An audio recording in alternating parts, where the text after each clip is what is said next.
السلام عليكم ورحمة الله وبركاته. بسم الله والحمد لله والصلاة والسلام على رسول الله وعلى آله وأصحابه أجمعين أما بعد. அன்பார்ந்தவர்களே, இஸ்லாத்தின் கடமைகளில் நான்காவது கடமை சௌமு ரமதான், ரமதான் மாதத்திலே நோன்பு நோட்பது. நோன்பு என்பது அல்லாஹுக்காக வணக்கம் செலுத்துவதாகும். உண்பது, குடிப்பது, நோன்புகளை முறிக்கக்கூடிய அனைத்து விடயங்களை விட்டும் தன்னை தடுத்து கொண்டு அல்லாஹுக்காக வணக்கம் செலுத்துவது. ஃபஜ்ருடைய நேரத்திலிருந்து, அதாவது ஃபஜ்ருடைய நேரத்திலிருந்து சூரியன் மறையும் வரும் வரை, ஃபஜ்ரிலிருந்து மக்ரிப் வரும் வரைக்கும் உண்பது, குடிப்பது, நோன்பை பாழாக்கக்கூடிய அனைத்து விடயங்களை விட்டும் தன்னை பாதுகாத்து அல்லாஹுக்காக வணக்கத்தில் ஈடுபடுவதாகும். இதனைத்தான் நோன்பு என்று சொல்லப்படும். அல் குர்ஆனிலே அல்லாஹ் சுப்ஹானஹு வ தஆலா இதனை பற்றி கூறுகின்ற போது, யா அய்யுஹல்லதீன ஆமனூ குதிப அலைக்குமுஸ் ஸியாமு கமா குதிப அலல்லதீன மின் கப்லிக்கும் லஅல்லக்கும் தத்தகூன். இறை விசுவாசிகளே, உங்களுக்கு முன்னிருந்தவர்கள் மீது கடமையாக்கப்பட்டது போன்று உங்கள் மீதும் இந்த நோன்பு கடமையாக்கப்பட்டுள்ளது. இதனூடாக நீங்கள் இறையச்சமுடையவர்களாக ஆகலாம் என்று அல் குர்ஆன் கூறுகிறது.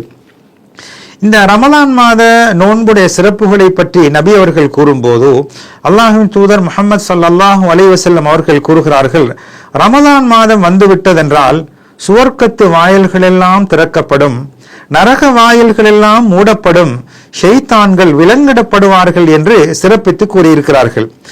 மேலும் நபி அவர்கள் கூறுகின்ற போது, யார் ரமலான் மாதத்திலே அல்லாஹ்விடத்திலே நன்மை எதிர்பார்த்து இறை விசுவாசத்துடன் நோன்பு நோக்கிறார்களோ அவர்களுடைய முன் சென்ற பாவங்கள் மன்னிக்கப்படும். அதே போன்று லைலத்துல் கத்ரை ஈமானுடன் அல்லாஹ்விடத்திலே நன்மை எதிர்பார்த்து யார் இரவிலே நின்று வணங்குகிறார்களோ அவருடைய முன் சென்ற பாவங்களும் மன்னிக்கப்படும் என்று நோன்புடைய சிறப்பை பற்றி நபி அவர்கள் கூறியிருக்கிறார்கள். மேலும் நபி அவர்கள் கூறுகின்ற போது, ஒவ்வொரு ஆதமுடைய மனிதனுடைய நல்லமல்களுக்கான கூலிகளும் இரட்டிப்பாக கொடுக்கப்படும். 10 முதல் 700 வரைக்கும் நன்மைகள் இரட்டிப்பாக்கி கொடுக்கப்படும் என்று நபி அவர்கள் கூறுகிறார்கள். அல்லாஹு தஆலா கூறுகிறான், அதாவது ஹதீஸுல் குத்ஸிலே, இல்ல ஸௌம, நோன்பை தவிர ஆதமுடைய அனைத்து வணக்கங்களுக்கு, ஆதமுடைய மனிதனுடைய அனைத்து வணக்கங்களுக்கும் 10 முதல் 700 வரை இரட்டிப்பாக்கி கொடுக்கப்படும் என்று சொல்லிவிட்டு, இல்ல ஸௌம, நோன்பை தவிர ஃபஇன்னஹு லீ, அந்த நோன்பு எனக்குரியது, அதற்குரிய கூலியை நானே வழங்குவேன் என்று அல்லாஹ் சுப்ஹானஹு வ தஆலா பொறுப்படுத்திருக்கிறான். தனது ஆசைகளை விட்டு உணவுகளை தவிர்த்து அல்லாஹுக்காக அந்த நோன்பு நோற்றதனுடைய சிறப்பை பற்றி அல்லாஹ் தான் கூலி கொடுப்பதாக பொறுப்படுத்திருக்கிறான். நோன்பாளிகளுக்கு 2 மகிழ்ச்சி இருக்கிறது. ஒன்று, நோன்பு திறக்கின்ற போது ஏற்படுகின்ற மகிழ்ச்சி. இரண்டாவது, தனது ரப்பை சந்திக்கின்ற போது கிடைக்கின்ற மகிழ்ச்சி. அதே போன்று நோன்பாளியுடைய வாயிலிருந்து வரக்கூடிய அந்த வாடை அல்லாஹ்விடத்திலே கஸ்தூரியை விட மிகவும் நறுமணமிக்கதாக இருக்கும் என நபி அவர்கள் கூறுகிறார்கள். இந்த நோன்பு யாருக்கு கடமையாகும்? ரமலான் மாதத்திலே நோன்பு யாருக்கு கடமையாகும் என்று பார்ப்போமானால், அவர் முஸ்லிமாக இருக்க வேண்டும், பருவ வயதை அடைந்திருக்க வேண்டும், புத்தி உள்ளவராக இருக்க வேண்டும், நோன்பு நோட்பதற்கு சக்தி உடையவராக இருக்க வேண்டும். ஒரு முஸ்லிம் பருவ வயதை அடைந்திருக்க வேண்டும், புத்தி உள்ளவனாக இருக்க வேண்டும், நோன்பு நோட்பதற்கு வசதி உள்ளவனாக, அதாவது சக்தி உள்ளவனாக இருக்க வேண்டும். எனவே இந்த நோன்பு இவர்களுக்குத்தான் கடமையாகும். யாராவது நோன்பு நோட்க முடியாத அளவுக்கு நோயாளியாக இருந்தால், அல்லது நோன்பு நோட்பதனால் தனது நோய் அதிகரிக்கும் என்று பயந்தால், அல்லது பிரயாணியாக இருந்தால், இவர்களுக்கு நோன்பு திறப்பது அனுமதிக்கப்பட்ட ஒரு விடயமாக இருக்கிறது.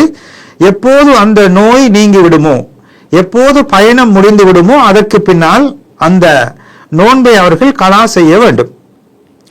அடுத்ததாக, யார் நோயாளியாக, அவர் நிரந்தர நோயாளியாக இருக்கிறார்களோ, அவர்களுடைய நோய் குணமடைய மாட்டாது என்ற ஒரு நிலையில் இருந்தால் அவர்களும் நோன்பை திறந்துவிட்டு, நோன்பை விட்டுவிட்டு அந்த ஒவ்வொரு நோன்புக்கு பதிலாக ஒரு ஏழைக்கு உணவளிக்க வேண்டும்.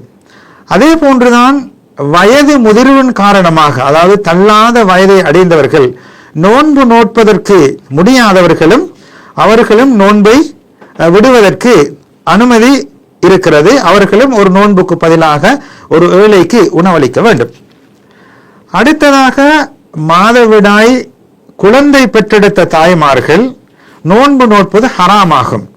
அவர்கள் இருவரும் அந்த நிலையிலிருந்து பரிசுத்தமானதற்கு பின்னால் அந்த விடுபட்ட நோன்புகளை கலா செய்ய வேண்டும்.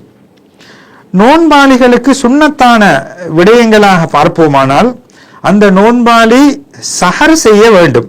அதாவது ஃபஜ்ருடைய நேரத்துக்கு முன்னர் நோன்புக்காக சஹர் உணவை உட்கொள்ள வேண்டும். அந்த சஹர் உணவை தாமதப்படுத்தி கடைசி நேரத்திலே செய்வது ஒரு சுன்னாவாக இருக்கிறது. அதே போன்று நோன்பு நிறைவேற்றி நோன்பை திறக்கின்ற போது அவசரமாக நோன்பை திறப்பதும் ஒரு சுன்னாவாக இருக்கிறது. எனவே சஹரை பிற்படுத்த வேண்டும், நோன்பு திறப்பதை அவசரப்படுத்த வேண்டும். அதே போன்று இந்த நோன்பாளியாக இருக்கக்கூடியவர்கள் சொல் சார்ந்த, செயல் சார்ந்த எல்லா பாவங்களை விட்டும் தன்னை பாதுகாத்து கொள்ள வேண்டும். யாராவது ஒருவர் அவருக்கு ஏசினால் அல்லது சண்டையிட வந்தால் நான் நோன்பாளி என்று கூறி அதிலிருந்து ஒதுங்கிக் கொள்ள வேண்டும். அடுத்ததாக நோன்பை முறிக்கக்கூடியவைகள், பாலாக்கக்கூடியவைகளை பார்ப்போமானால் அதில் முதலாவது உடல் உறவு கொள்வது, அதே போன்று சுய இன்பம் கொள்வது, இவைகள் நோன்பை முறிக்கக்கூடிய விடயங்களாக இருக்கிறது. இரண்டாவதாக வேண்டுமென்றே உண்பது அல்லது குடிப்பது. அதே போன்று இந்த உண்பது குடிப்பது போன்ற நிலையிலுள்ள ஏனைய விடயங்கள், உதாரணமாக ஊட்டச்சத்துள்ள ஊசிகள் இடுவதனூடாகவும் அதே போன்று இரத்தம் ஏற்றுவதனூடாகவும் அந்த நோன்பு முறிந்துவிடும். மூன்றாவதாக வேண்டுமென்றே வாந்தி வரவழைப்பது, வாந்தி வேண்டுமென்றே எடுப்பது நோன்பை முறிக்கும். நான்காவது மாதவிடாய், அதே போன்று குழந்தை பெற்றெடுத்த தாய்மார்கள், இவர்களும் நோன்பு நோட்பது நோன்பை முறிக்கக்கூடிய விடயங்களாக இருக்கு. நோன்பாளியாக இருக்கின்ற வேளையிலே இது போன்ற நிலைகள் ஏற்பட்டால் நோன்பு முறிந்துவிடும். நோன்பாளியாக இருக்கின்ற போது ஹிஜாமா செய்வது, இரத்தம் குத்தி எடுப்பது என்பது அறிஞர்களுக்கு மத்தியிலே கருத்து வேற்றுமைக்குள்ள விடயமாக இருக்கிறது. எனவே பேணிப்புக்காக அந்த இரத்தம் குத்தி எடுக்கும் அந்த ஹிஜாமாவை இரவு நேரத்திலே ஆக்கிக் கொள்வது சிறந்த ஒரு விடயமாக இருக்கிறது. மேற்கூறிய அந்த விடயங்கள், அதாவது மாதவிடாய், குழந்தை பேற்றின் மூலமாக அந்த இரண்டு பெண்களையும் தவிர்த்த ஏனைய நோன்பை முறிக்கக்கூடிய விடயங்களை பொறுத்தவரையிலே அவர் அதனுடைய சட்டத்தை அறிந்தவராக இருந்திருக்க வேண்டும், சுய நினைவுடன் அதனை செய்ய வேண்டும், விருப்பத்துடன் நிறைவேற்ற வேண்டும். இவ்வாறு அவர் செய்தால்தான் அந்த நோன்பை பாலாக்கக்கூடிய விடயங்களாக அது கருதப்படும். அவருடைய சட்டத்தை அறிந்து நினைவுடன் சுய விருப்பத்துடன் தெரிவு செய்கின்ற போது அதன் மூலமாக நோன்பு முறியும். அதே போன்று அதிகமாக மக்களிடத்திலே கேட்கப்படக்கூடிய விடயம்தான், இதன் மூலமாக நோன்பு முறியுமா என்று அதிகமான மக்கள் கேட்கக்கூடிய விடயங்கள். ஆனால் அவைகளூடாக நோன்பு முறிய மாட்டாது. உதாரணமாக இரத்தம் பரிசோதனை செய்வதற்காக இரத்தம் எடுப்பது, பற்களை களைவது, ஊட்டச்சத்து அல்லாத ஊசிகள் போடுவது, இழுப்பு நோய் உள்ளவர்களுக்கு அந்த இன்ஹேலர் போன்றவைகள் பாவிப்பது, ஆக்சிஜன் அதாவது சுவாசத்தை கொடுப்பது, அதே போன்று பின் துவாரத்தினூடாக இடப்படக்கூடிய அந்த சப்போசிட்டஸ் அவைகளை பயன்படுத்துவது, மூக்கின் மூலமாக மருந்தூற்றுவது, அது தொண்டை குழியை அடையாமல் இருக்க வேண்டும். மூக்கின் மூலமாக இடக்கூடிய அந்த மருந்து தொண்டை குழியை அடையாமல் இருக்க வேண்டும். அடுத்ததாக கண்கள் காதுகளினூடாக விடக்கூடிய அந்த சொட்டு மருந்துகள், இவைகள் நோன்பை முறிக்க மாட்டாது. மிஸ்வாக் செய்வதற்காக பயன்படுத்தக்கூடிய அந்த பற்பசை, ஆனால் அவைகளை விழுங்கி விடாமல் பாதுகாத்துக் கொள்ள வேண்டும். அதே போன்று புகைப்பிடிப்பது, அந்த புகைப்பிடித்தலை புகார் போன்றவைகளை பிடிப்பதனூடாக அவைகளை மூக்கில் நாம் சுவாசிக்காமல் இருக்க வேண்டும், அதை மூக்கில் உள்ளிழுக்காமல் இருக்க வேண்டும். இஸ்கலிதமாவது, தூக்கத்திலே இஸ்கலிதமானால் நோன்பு முறிய மாட்டாது. அதே போன்று மூக்கடைப்பின் மூலமாக மூக்கிலே இரத்தங்கள் ஏற்படுவது, சளிகளை விழுங்குவது, பெண்களுக்கு இஸ்திஹாலா ஏற்படுவது, அதே போன்று வளமைக்கு மாற்றமாக அந்த மஞ்சள் வெளிப்படுவது, இவைகளெல்லாம் நோன்பை முறிக்காத விடயங்களாக இருக்கிறது. சர்வசாதாரணமாக இது நோன்பு முறியுமா என்று கேட்கப்படக்கூடிய விடயங்கள். ஆனால் இவைகள் நோன்பை முறிக்க மாட்டாது என்ற விளக்கங்களை அறிஞர்கள் நமக்கு தெளிவாக எடுத்து கூறியிருக்கிறார்கள். எனவே நோன்புடைய சட்டத்திட்டங்களை அறிந்து முறையாக நபி அவர்கள் காட்டிய முறைப்படி நோன்பு நோட்பதற்கு முயற்சிப்போமாக. வஸ்ஸலாமு அலைக்கும் வரஹ்மத்துல்லாஹி வபரகாத்துஹு.